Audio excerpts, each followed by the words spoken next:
et il m'a transmis cette mentalité. Tout le monde connaît Thierry Henry, la légende du football. Mais ce que peu de gens savent, c'est l'influence immense que son père a eue sur lui, mentalement et psychologiquement.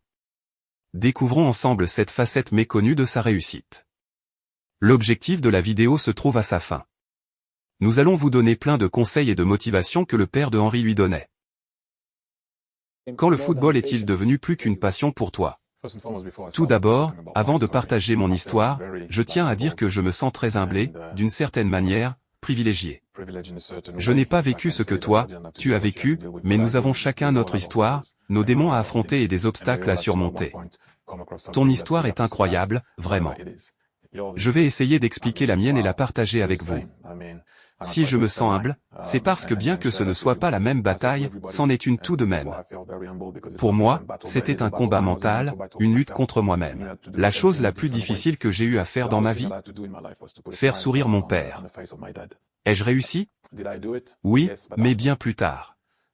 Enfant, c'était dur. Je dis toujours que ce que tu crains finit par te dominer. Si tu as peur de l'échec, tu fais tout pour ne pas échouer, n'est-ce pas? Alors tu n'as pas peur de réessayer. Mais au final, cette peur devient ta raison d'être. Je voulais rendre mon père fier, et c'était la chose la plus difficile qui soit.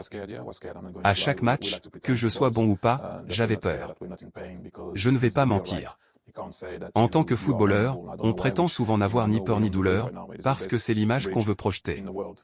On cache notre vulnérabilité. Pourtant, le plus beau pont entre les gens, c'est justement la vulnérabilité et l'empathie. Quand on comprend quelqu'un, on comprend aussi ce qu'il ressent.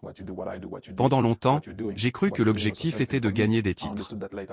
Mon père pensait ainsi, et j'avais adopté cette vision. Mais qu'est-ce qu'on fait de sa vie si on ne gagne pas de titres? On sous-estime souvent l'importance d'inspirer les autres. Et une fois qu'on y parvient, on a déjà gagné. J'ai été programmé pour réussir. Mon père était passionné de football et je l'en remercie. C'était mon repère, ma normalité. Je ne pouvais pas réécrire mon histoire. Comme Kobe Bryant l'a dit, j'ai fait un pacte avec moi-même, rien ne me fera dévier de mon objectif. Au bout du compte, c'est toujours toi contre toi. Mon père ne regardait que lui, et il m'a transmis cette mentalité. La vraie question est, veux-tu réussir? Es-tu prêt à tout sacrifier pour y parvenir? La détermination est la clé. Je me suis toujours battu pour être le meilleur. Est-ce que j'y arrivais tous les jours? Non. Mais chaque jour, je me disais que je devais l'être. J'aurais pu échouer, mais j'ai persévéré. Tous les jours, je me levais avec cet objectif. Pas seulement pour moi, mais aussi pour mes coéquipiers. Parce que dans un sport collectif, tu dois donner le meilleur de toi-même pour les autres. Mon père jouait aussi, dans un petit club. Il disait qu'il aurait pu faire carrière, mais en réalité, il n'était pas très bon. Pourtant, il était mon modèle. Il m'a motivé, et peu importe la raison, une motivation reste une inspiration. Avec le temps, cette pression de toujours vouloir rendre mon père fier est devenue pesante. J'en suis arrivé à ne plus aimer ce que je faisais. Parfois, ce qui est censé nous guérir devient notre poison. C'est un équilibre difficile à trouver, surtout quand on est seul face à ses doutes. J'attendais toujours sa reconnaissance, mais à l'époque, je ne l'ai pas eue. Aujourd'hui, les gens me disent que j'étais un grand joueur, qu'ils aiment le football grâce à moi.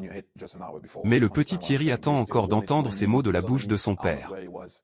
On se bat souvent pour rendre un être cher fier. On a cette responsabilité qui, d'un côté, est une motivation, mais qui peut aussi peser lourd. Certains accomplissements naissent de ce besoin de reconnaissance. On veut voir nos parents sourire, les entendre nous féliciter. Mais la parentalité m'a changé. Mes enfants m'ont sauvé. J'étais déconnecté de mon enfant intérieur et j'avais besoin de ce lien. Aujourd'hui, je comprends que la discussion que nous avons est plus importante que n'importe quel titre remporté. Beaucoup de jeunes pensent qu'un champion ne souffre pas, qu'il n'a pas de passé difficile. Mais nous avons tous notre histoire. Mes enfants m'ont appris l'amour, les émotions, la vulnérabilité, le partage. Dire je t'aime, faire des câlins. Autant de choses qui ne faisaient pas partie de mon éducation. Pendant le Covid, j'étais seul, confiné à Montréal, loin de ma famille et de mes enfants. Ce fut une période difficile. J'avais toujours évité de repenser à mon passé en restant occupé. Mais seul, face à moi-même, Je n'avais plus le choix, il fallait faire la paix avec mes démons. Aujourd'hui, j'ai compris que l'essentiel n'est pas seulement la réussite ou la reconnaissance, mais l'équilibre, le bien-être et l'amour que l'on partage avec ceux qui comptent vraiment. Écoutez bien si vous rêvez de succès et d'épanouissement. Le talent seul ne suffit pas. Ce qui fait vraiment la différence, c'est votre discipline et votre constance. Peu importe les difficultés d'aujourd'hui, si vous persévérez, vous serez plus fort demain. Les champions ne se plaignent pas, ils s'adaptent. Au lieu de chercher des excuses, cherchez des solutions. Votre mentalité façonne votre avenir. N'oubliez pas, c'est le travail quotidien, la poursuite acharnée de vos objectifs, qui vous transforme. Restez concentré, restez discipliné, parce que votre « vous » du futur vous remerciera pour les efforts que vous fournissez aujourd'hui. Merci d'avoir regardé notre vidéo. Si elle vous a plu, n'hésitez pas à la partager, à liker et à commenter. À la prochaine. D'ici là, prenez soin de vous et continuez d'avancer.